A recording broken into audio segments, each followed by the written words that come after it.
예, 안녕하세요. 교과서 속 사람들, 교과서학 이야기. 오늘 다룰 인물은 박정희입니다. 저는 박정희에 대해서 강의하게 될 연세대학교 사학과의 정윤영입니다.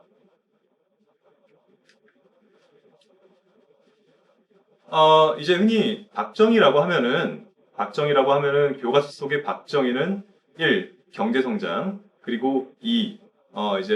민주주의를 탄압한 대통령으로 흔히들 알려졌을 겁니다. 오늘 우리가 다룰 박정희는, 이 교과서 속에서는 알려지지 않은, 교과서 속에서, 교과서 속의 내용과는 조금 다른, 그에 대한 이야기를 살펴볼 것입니다. 이 강의의 내용을 두 부분으로 나누는데요. 첫 번째는 식민지 시기, 즉 소년기, 청년기의 박정희에 대해서 한번 다뤄보고, 그리고 두 번째로 이제 해방 이후 박정희가 처했던 상황과 이제 박정희가 대응했던 방식들을 좀 살펴보도록 하겠습니다. 우선 그 첫 번째 시간으로 이 소년기, 청년기의 박정희에 대해서 다뤄볼 텐데, 첫 번째 주제가 이제 궁핍입니다. 일단 이 파워포인트의 오른쪽 하단을 보시면 초가집이 하나 있습니다. 딱 보더라도 굉장히 허름한 집인데 이것이 박정희의 생가입니다. 오늘날 경상북도 구미시에 가면은 이제 박정희 대통령 생가를 찾아가 볼 수 있는데요. 그 생가를 가보면 과연 이곳이 전직 대통령이 살았던 생가일까라는 생각이 들 정도로 그렇게 반문할 정도로 많은 사람들이 놀란다고 합니다. 이만큼 이제 박정희는 상당히 가난한 상당히 궁핍하고 가난한 환경 속에서 커왔는데 1917년 11월에 출생한 그는 이제 경상북도 선상군 오늘날의 경상북도 구미시의 소장농의 아들로 태어납니다. 이제 소장농이란 무엇이냐라고 한다면 당시 소작이란 자신이 직접 농사를 지을 땅이 없어서 자신에게 주어진 농지가 없어서 땅이 많은 지주에게 땅을 빌리고 그 땅을 빌려서 수확한 곡물을 소작으로 상납하면서 생활을 영위했던 계층을 뜻합니다. 그래서 첫 번째로 이제 박정희 가족이 처했던 조건은 바로 소작농의 가족이었다는 것이 하나이고, 그리고 두 번째로 그 가족이 7남매였기 때문에 기본적으로 그 소작지에서 아무리 많은 곡물 생산량을 산출하더라도 결국 이제 곡물이 부족해지면서 끝없이 가난에 허덕이는 상황에 놓였다는 것입니다. 그래서 실제 박정희의 어머니가 박정희를 잉태했을 때 이 지긋지긋한 가난이 싫어서 당시 민간요법이었던 간장을 끓여서 원샷을 한다든지 끓인 간장을 삼킨다든지 아니면 언덕 구릉에 올라가서 이 발로 착지를 하는 것이 아니라 배로 박정희를 잉태한 이 배로 착지를 하면서까지 박정희를 없애고 싶어 했다고 합니다. 그래서 우리가 첫 번째로 알 수 있는 것은 박정희에 대해서 알 수 있는 것은 그가 처했던 환경이 굉장히 구조적으로 가난할 수밖에 없었다는 점입니다. 예, 다음으로 넘어가서 우리가 박정희에 대해서 볼 것은 차별입니다. 비록 가난한 환경 속에 있었지만 박정희는 공부를 열심히 했습니다. 그의 형 박상희의 지도 아래에 굉장히 공부를 열심히 해서 구미 보통학교 그리고 오늘날과 다르게 대학 진학자가 많지 않던 시절에 대구 사범학교까지 진학을 했습니다. 이 대구 사범학교는 오늘날의 경북대학교 사범대학인데요. 이 당시에는 교통이 원활하지 않았던 만큼 경상북도의 모든 수재가 당시의 오늘날의 서울로 가서 수학하는 게 아니라 많은 경우는 이 경상북도의 중심인 대구에서 공부를 했습니다. 그런 박정희가 대구 사범학교에 이제 입학했다는 것은 굉장히 열심히 공부를 했다는 걸 뜻합니다. 그런데 이제 그렇게 대구 사범학교를 졸업하고 이제 교사로 임용된 박정희에게 놓였던 것은 어떤 구조적인 차별이었습니다.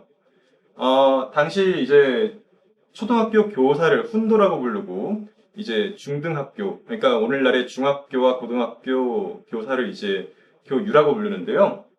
이 1937년에서 39년 문경보통학교 이제 훈도, 즉 초등학교 교사였던 그가 그가 이제 처했던 상황은 첫 번째로 인사평가에서 결코 일본인 교원들에 비해서 나은 평가를 받을 수 없었다는 점이고, 그리고 둘째, 마찬가지로 일본인 교사들에 비해서 높은 봉급을 받을 수 없었다는 점입니다.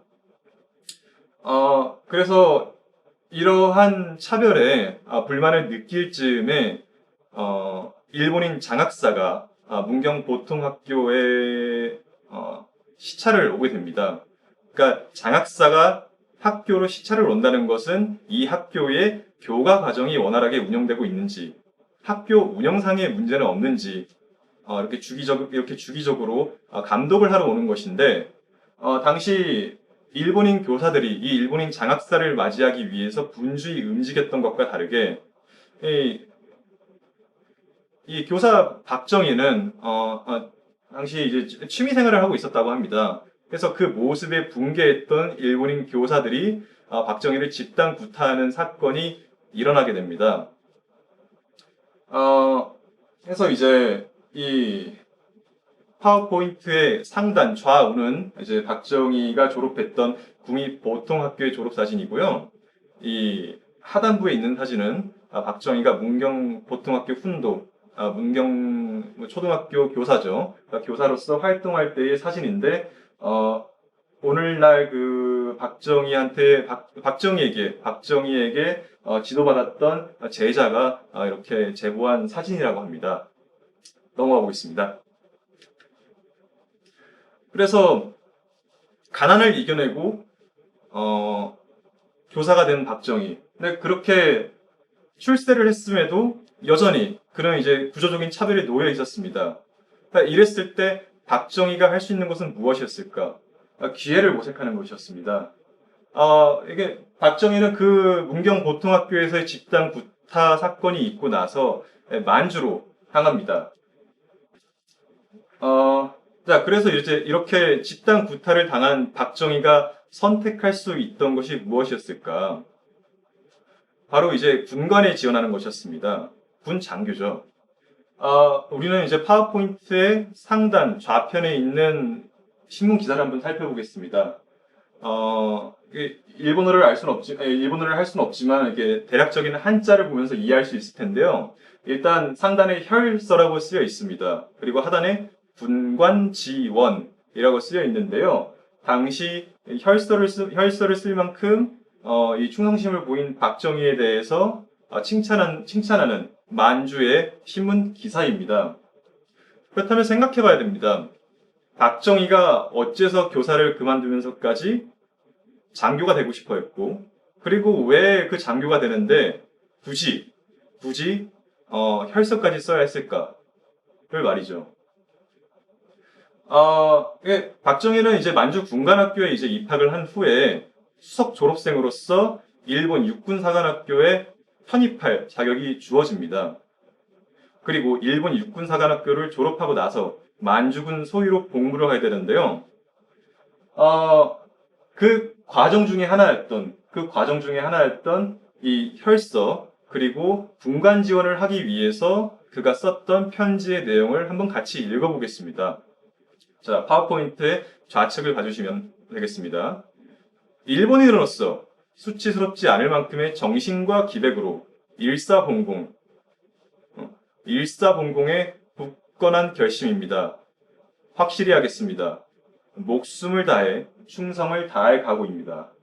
한 명의 만주국군으로서 만주국을 위해, 나아가 조국을 위해 어떠한 일신의 영달을 바라지 않겠습니다. 멸사봉공, 견마의 충성. 그러니까 견마의 충성이라는 거는 마치 충성스러운 개, 그리고 충성스러운 말처럼 충성을 다한다는 겁니다. 견마의 충성을 다할 결심입니다. 라고 하고 있습니다. 박정희가 이렇게까지밖에 할 수 없었던 이유는 결국 이제 식민과 피식민, 그러니까 지배하는 자가 있으면 지배받는 자가 있는데 이 지배받는 자는 끝없이 이 지배받는 자가 상승하기 위해서는 그가 출세하고 개인의 영달을 위해서라면 계속해서 충성 경쟁을 하면서 그러니까 그 지배하는 자를 위한 충성심을 보여주면서 상승지향을 할 수밖에 없던 것이었습니다. 그래서 우선 박정희가 처했던 조건, 가난, 그리고 교사가 됐음에도 그가 처했던 또 다른 조건, 차별. 그러니까 이 모든 구조적인 악 조건을 떨쳐내고 박정희가 출세하고 상승지향하기 위해서는 그러니까 이렇게까지 충성심을 보여줄 필요가 있었던 것이고 이것이 말하는 바는 이 식민과 피식민, 지배하는 자와 지배받는 자의 관계 속에서 이미 박정희의 삶의 태도, 삶의 방향이 결정되었다는 것을 우리는 알 수 있을 것입니다. 예, 이상으로 식민지 시기의 박정희의 삶을 다뤄봤는데요. 다음 시간에서는 이제 해방 이후 박정희의 삶에 대해서 이야기해 보도록 하겠습니다.